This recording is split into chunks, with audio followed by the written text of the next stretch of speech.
मुल्क में कोरोना की तीसरी लहर तशवीशनाक हो गई। 8 माह में सबसे ज्यादा 4,368 अफराद कोरोना का शिकार। मजीद 63 अमवात। कोरोना टेस्ट मुस्बत आने की शरह 10.29% रही। पाकिस्तान में मजमूई अमवात 14,091 हो गई। अब तक 6,45,356 अफराद मुतासर हो चुके। लीगी MPA राना बाबर हुसैन भी कोरोना का शिकार। मुल्क भर में कोरोना SOPs की खिलाफ वर्जियों पर कार्रवाइयां। कई दुकानें, रेस्टोरेंट्स, शादी हॉल्स को सील कर दिया गया। भारी जुर्माने भी आए।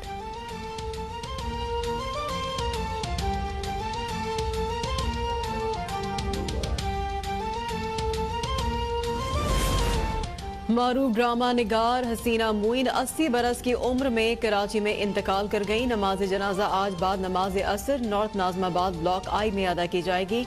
हसीना मोइन ने अनकही, धूप किनारे और तन्हाइयां समेत TV के लिए कई मशहूर ड्रामे और किरदार तख्लीक किए।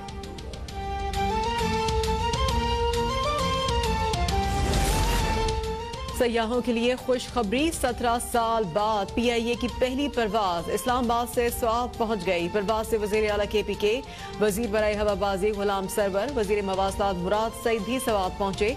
इस्लामाबाद एयरपोर्ट पर इफ्तिताही परवाज से पहले केक काटा गया।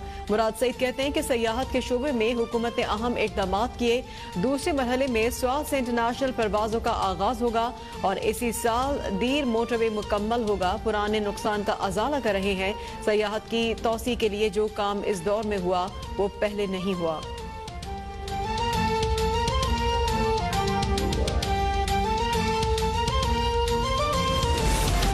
लीग रहनुमा मरियम नवाज की नैब पेशी के मौके पर हुजूम जमा होने का अंदेशा। नैब ने लीग रहनुमा की आज की पेशी मुलतवी कर दी। नई तारीख का ऐलान मुनासिब वक्त पर किया जाएगा। PDM रहनुमाओं की जानिब से इज़हार यकजहती का शुक्रिया अदा करने के लिए मरियम नवाज की जानिब से नाश्ते की दावत। शाहिद खाकान अब्बासी कहते हैं कि नैब को अचानक कोरोना क्यों याद आ गया? क्या कल परसों कोरोना नहीं था? एहतसाब का इदारा इंतकाम का इदारा बन गया है। जब इंसाफ नहीं मिलता तो लोग मुश्तिल हो जाते हैं। कोरोना के बावजूद वजीर आजम ने इजलास बुलाकर मरियम नवाज की पेशी पर मशावरत की। वजीर आजम को मीटिंग तो कोरोना पर करनी चाहिए थी।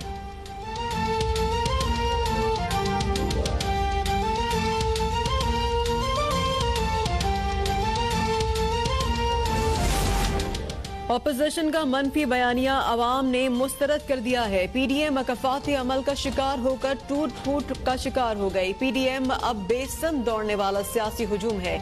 वजीर आला पंजाब के अशरफ अंसारी और यूनुस अंसारी से मुलाकात में गुफ्तगू। बोले कि पंजाब के तमाम शहरों को यकसा तरक्की अज़्म है। अवामी मसाइल हल करने के लिए हमारे दरवाजे हमेशा खुले रहेंगे। गुजरांवाला की तरक्याती मंसूबों की खुद मॉनिटरिंग करूंगा।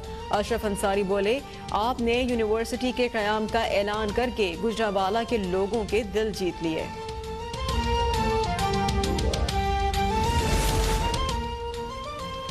जाली राजकुमारी के नैब पेशी की आड़ में इंतशार फैलाने के अरमान दम तोड़ गए। मायूस राजकुमारी आवाम को इस्तेमाल करके इदारों पर हल्ला बोलकर अपनी रेटिंग बढ़ाना चाहती हैं। मुआवन इत्तलात पंजाब कहती हैं कि PDM के शदीद अंदरूनी इख्तिलाफात उनके गले की हड्डी बन चुके। PDM की आपसी लड़ाई इस टोले को एक्सपोज करने के लिए काफी है।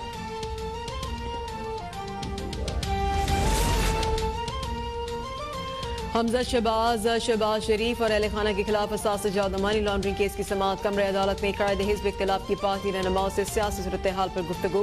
शहबाज शरीफ ने मनी लॉन्ड्रिंग केस में जमानत के लिए लाहौर हाई कोर्ट से रुजू कर लिया। दरख्वास्त के मुताबिक मनी लॉन्ड्रिंग का रेफरेंस दायर हो चुका। ट्रायल जारी है।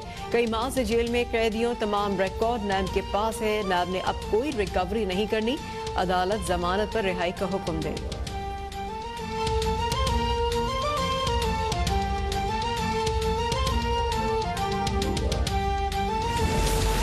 ख्वाजा आसिफ के खिलाफ आमदन से जायद असासजात का केस लीगी रहनुमाओं को पेश नहीं किया गया। वारंट्स और मेडिकल रिपोर्ट अदालत में पेश। ख्वाजा आसिफ को पेश न करने पर फाजिल जज बरहम रिमांड दिए। जिन अस्पताल इंतजामिया जानबूझकर मुल्जिम ख्वाजा आसिफ की हिमायत कर रही है। ये कोई बात नहीं, एक बड़ा आदमी मुल्जिम बन गया है तो कोरोना की वजह से पेश नहीं किया जा सकता। यहाँ पुलिस वाले मुल्जिमान की गाड़ियों पर फूल फेंक रहे होते हैं। अभी तक रेफरेंस क्यों नहीं आया? लगता है कि मामलात तय पा गए। आप चाहते हैं ख्वाजा आसिफ की जमानत हो जाए। 8 अकाउंट्स की तहकीकात आप नहीं कर सके। अदालत का ख्वाजा आसिफ के खिलाफ रेफरेंस जल्द पेश करने का हुक्म।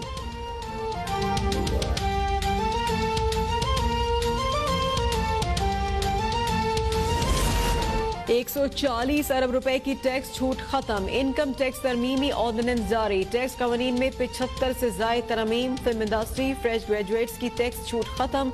शौकत खानम मेमोरियल ट्रस्ट, शरीफ ट्रस्ट, आलमगीर वेलफेयर ट्रस्ट को टैक्स छूट बरकरार।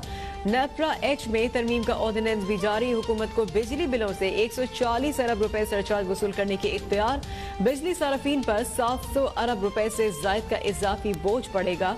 गर्दिशी कर्जों के हल के लिए सरचार्ज लगाना जरूरी करार।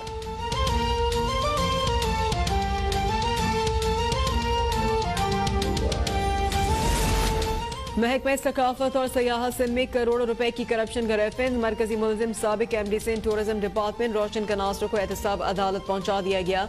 फाजिल जज की रुख्सत के बायस रेफरेंस की समाअत बगैर किसी कार्रवाई के मुलतवी।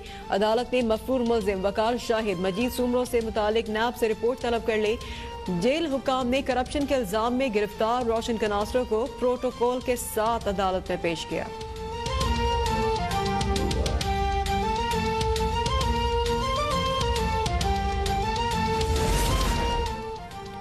इस्लामाबाद की एहतसाब अदालत में मजारबस स्कैंडल केस की समाअत में कोरोना से मुतासरा नैब का गवाह पेश हो गया। गवाह के कोरोना से मुतासरा होने के इंकशाफ पर कमरे अदालत में मौजूद तमाम अफराद बाहर निकल गए। फौरी तौर पर जरासीम कुश स्प्रे कर दिया गया। एहतसाब अदालत लाहौर में शहबाज शरीफ, हमजा शहबाज और अहल खाना के खिलाफ आमदन से जायद असासाजात और मनी लॉन्ड्रिंग केस की समाअत हुई है और अदालत ने शहबाज शरीफ समेत 6 गिरफ्तार मुल्जमान के 6 जुडिशल रिमांड में तोसी की है। अब तक की आपको यह अहम खबर दे रहे हैं इस्लामाबाद लाहौर से। शहबाज शरीफ खानदान के खिलाफ आमदन से जायद असासाजात और मनी लॉन्ड्रिंग केस की यह समाअत है, जिसमें एहतसाब अदालत ने शहबाज शरीफ समेत 6 गिरफ्तार मुल्जमान के जुडिशल रिमांड में 6 रोज की तोसी की है। इस बारे में हम बात करेंगे अफान रियाज से। जी अफान। आज बिल्कुल लाहौर की एहतसाब अदालत में आज शहबाज शरीफ, हमजा शहबाज समेत दीगर मुल्जमान के खिलाफ मनी लॉन्ड्रिंग केस की समाअत हुई। एहतसाब अदालत के एडमन जज जवादुल हसन ने केस पर समाअत की। दौरान समाअत 2 गवाहों के बयान पर जिरा मुकम्मल की गई, जबकि अदालत ने शहबाज शरीफ, हमजा शहबाज के खिलाफ केस की समाअत 1 अप्रैल तक मुलतवी करते हुए शहबाज शरीफ के जुडिशल रिमांड में तोसी की है और उन्हें आइंदा समाअत पर दोबारा पेश होने का हुक्म दिया है। जी ठीक है अफान, ये भी बताएगा कि मनी लॉन्ड्रिंग केस में गिरफ्तार मुस्लिम लीग नून के सदर शहबाज शरीफ ने जमानत के लिए लाहौर हाईकोर्ट से रुजू किया है। इस हवाले से क्या है तफसीलात? जी बिल्कुल, मनी लॉन्ड्रिंग केस में शहबाज शरीफ ने जमानत के लिए लाहौर हाईकोर्ट से रुजू किया है। अमजद परवेज एडवोकेट की वसातत से लाहौर हाईकोर्ट में दरख्वास्त दायर की गई है, जिसमें चेयरमैन है और डीजी नैब को फरीक बनाया गया है। दरख्वास्त में ये मौके इख्तियार किया गया है कि नैब ने बदनीयती से शहबाज शरीफ को गिरफ्तार किया है। हुकूमत ने अपोजिशन की आवाज दबाने के लिए शहबाज शरीफ के खिलाफ मुकदमात की सीरीज शुरू कर रखी है। दरख्वास्त को आज शहबाज शरीफ का यह भी मौकफ है कि 1972 में उन्होंने बतौर ताजर कारोबार का आगाज किया, जबकि एग्रीकल्चर, शुगर और टेक्सटाइल इंडस्ट्री में जदीद टेक्नोलॉजी को भी मुतारिफ करवाया है। शहबाज शरीफ ने यह भी मौकफ अपनाया कि 1980 में लोहा पिघलाने वाली एसोसिएशन। शुक्रिया हमें अपडेट करने के लिए।